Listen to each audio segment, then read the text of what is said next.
एक गुरु जी के दो शिष्य थे। गुरु जी के शिष्य हैं दो। एक शिष्य था वो वैश्या के घर जाकर के और वहां मुजरा देखा करता था। एक गलत गंदी स्त्री के पास जाता, उसका नाच गाना देखता। तो जो दूसरा चेला था वो बढ़िया रोज सत्संग करता, कथाएं सुनता, कीर्तन करता। एक चेला मंदिर जाता, पूजा करता, सत्संग करता। दूसरा चेला पराई स्त्री के यहाँ जाता, मुजरा देखता, नाच गाने देखता। एक दिन क्या हुआ कि जो वैश्या के घर जाता था उसे रास्ते में सोने से भरी थैली मिल गई, सोना मिल गया। और जो पूजा करके लौटा, सत्संग करके लौटा, तो उसके पांव में एक लोहे की कील घुस गई। जब लोहे की कील घुसी तो लंगड़ाता लंगड़ाता गुरुजी के पास आया। गुरुजी, मैं मंदिर जाता हूँ, कीर्तन करता हूँ, किसी का बुरा नहीं करता, तो मेरे पांव में कील घुस गई। और वो वैश्या के घर जाता है, गलत काम करता है और उसे सोने की थैली मिल गई। ये कैसा न्याय है तुम्हारे भगवान का? तब गुरुजी ने हंसकर कहा, बेटा, भगवान के न्याय को तू नहीं जानता। भगवान के न्याय को भगवान ही जान सकते हैं।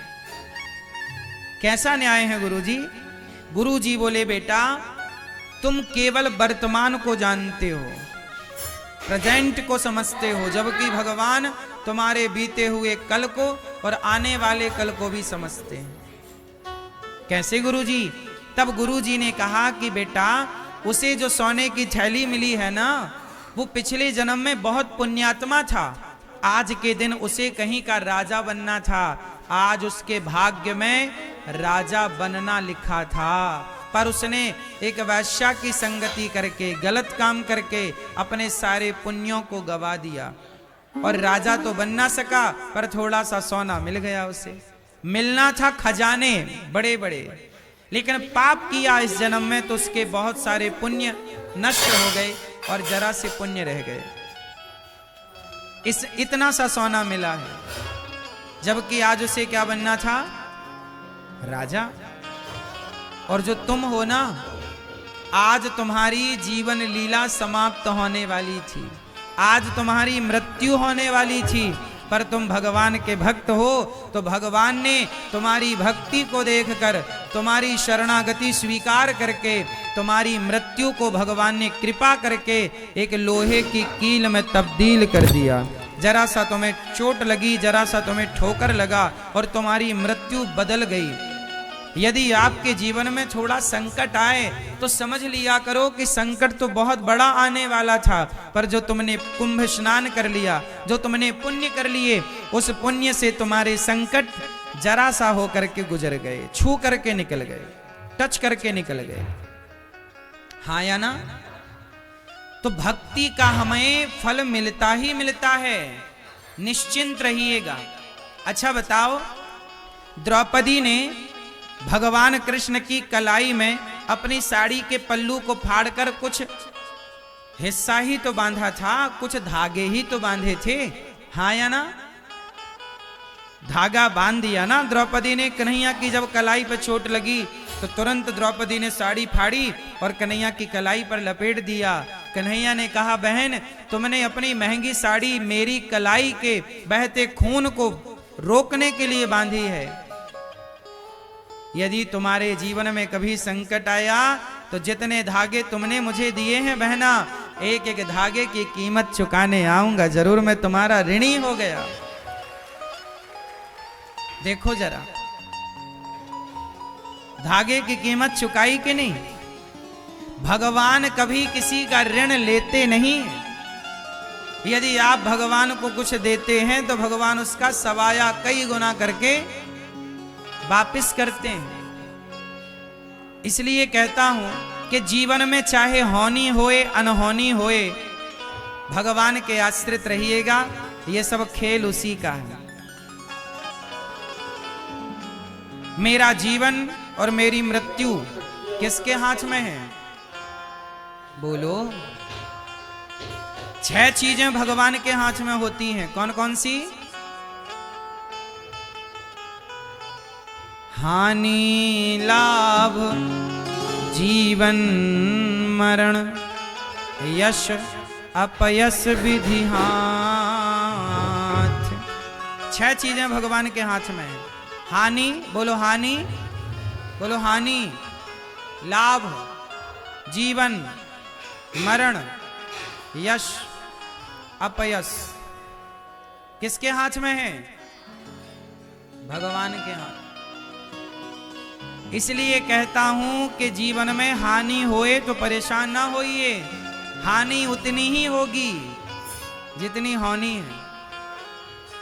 लाभ कितना भी प्रयास कर लो, लाभ उतना ही होगा जितना विधि ने, विधाता ने तय कर रखा है। हानि लाभ ईश्वर के हाथ में, मेहनत आपके हाथ में। मेहनत तुम करो, तू कर्म कर, फल मैं दूंगा। कर्मण्येवाधिकारस्ते मां फलेषु कदाचन। तू कर्म कर, तेरे हाथ में कर्म है। फायदा कितना, नुकसान कितना, ईश्वर। हानि लाभ, जीवन मरण, कितने साल का जीवन और कब मृत्यु होगी, ईश्वर के हाथ में। और यश, कितना आपका नाम होगा, कितना अपयश होगा।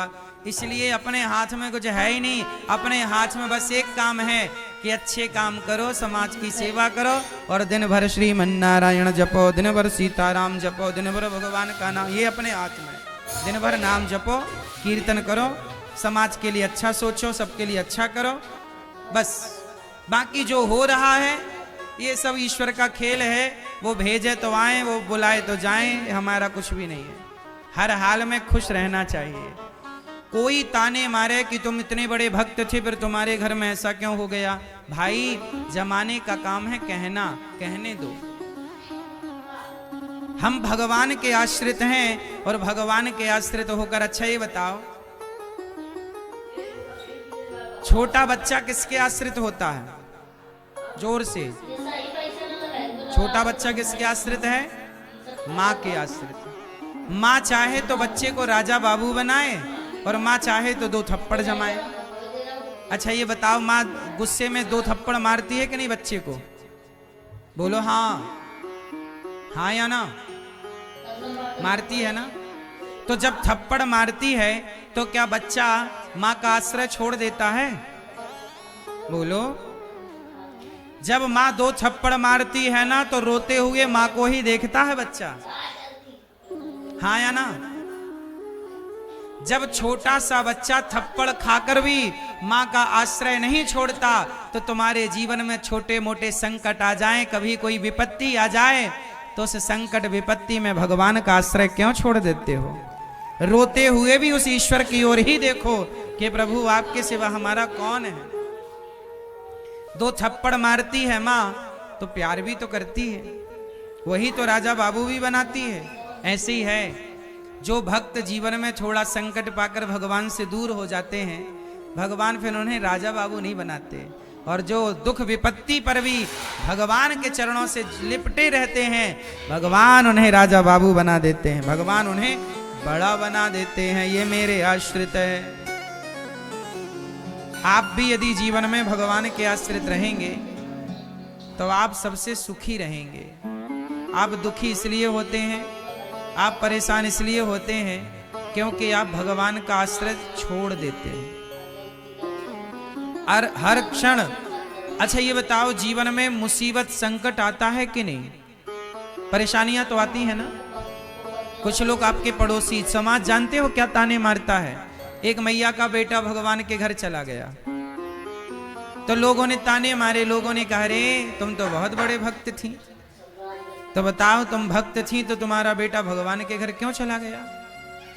तुम तो भगवान की बड़ी पूजा करती थी। अच्छा देखो, यदि भक्तों के घर कोई दुख आ जाए ना तो दुनिया ये बात जरूर कहता है कि तुम तो बहुत बड़े भक्त थे, तुम्हारे ऊपर ये संकट क्यों आ गया? तुमने तो भगवान की बहुत पूजा की, तुमने तो बहुत व्रत जप तप किए, सदा अच्छे मार्ग पर चले, फिर तुम्हारे घर में ये संकट क्यों? ऐसा क्यों हुआ? कभी किसी भक्त पर कोई संकट मुसीबत आ जाए तो जमाना ये सवाल जरूर करता है कि तुम पर ये संकट क्यों, तुम पर ये मुसीबत क्यों? तो मैं आपको बताऊं, जमाना भले आपको कहे कि तुम पर ये संकट क्यों, लेकिन मैं आपको बताऊं कि जमाना ये बात समझ नहीं सकता। जो भगवान के आश्रित होता है देखो आश्रित होने का प्रमाण क्या है। आप लोगों ने नरसिंह जी का नाम तो सुना होगा, नरसिंह मेहता, जिनकी बेटी के यहां मायरा भरने स्वयं भगवान आए थे। नानी बाई का मायरा बड़ा प्रसिद्ध है समाज में, भगवान मायरा भरने आए। जब नरसिंह जी का बेटा जवानी में भगवान के घर चला गया, मृत्यु हो गई पुत्र की, तो लोगों ने कहा नरसिंह आप रो नहीं रहे हो, आपका बेटा चला गया भगवान के घर। नरसिंह जी बोले ये बताओ कि मेरा बेटा आया कहां से था, कहां से आया था, आपका बेटा कहां से आया है। नरसिंह जी ने कहा आप लोग बताओ कि मेरा बेटा आया कहां से था। सब लोगों ने कहा भगवान के यहां से। गया कहां, भगवान के यहां। तो जहां से आया था वहां चला गया, तो मैं रो करके क्या कर लूंगा। देखो जो भगवान के आश्रित है वो इस तरह की बातें करता है, और जो भगवान के आश्रित नहीं है, लोग तो ये कहते हैं कि तुम्हारे घर में ऐसा क्यों हो गया। लोग समझते ही नहीं कि ये खेल कौन खिला रहा है, ये सृष्टि कौन चला रहा है। लोगों को लगता है कि वो स्वयं से सब कुछ कर रहे हैं। वो इस अज्ञान में उलझ गए हैं कि हम करता नहीं, भगवान के आश्रित होना है, और भगवान के आश्रित होकर जो भगवान करें, हमें दुख दें तो हमें दुख स्वीकार, सुख दें तो सुख स्वीकार। बेटा दिया भी ईश्वर ने था, और आज यदि ईश्वर ने ले लिया तो भगवान की इच्छा है। पति दिया किसने, ईश्वर ने। याद रखना मेरी माँ, ये संसार जो मिला है ना, वो बिछड़ने के लिए ही मिला है। इसलिए जीवन में जब खुशियां आए, जीवन में जब दुख आए, तो सुख और दुख को एक सा करना चाहिए। कैसा रखना चाहिए, सम। हेलो, राधे राधे दोस्तों, आप सब कैसे हैं। आशा करती हूँ आप सब अच्छे होंगे, स्वस्थ होंगे और अपनी अपनी ज़िंदगी में मस्त होंगे। आपको ये कथा कैसी लगी श्री अनिरुद्धाचार्य जी महाराज जी के मुख से। अगर आपको ये कथा अच्छी लगी हो तो इस चैनल को लाइक, सब्सक्राइब और शेयर करें, और श्री अनिरुद्धाचार्य जी महाराज के लिए श्री राधे राधे अवश्य लिखें। राधे राधे।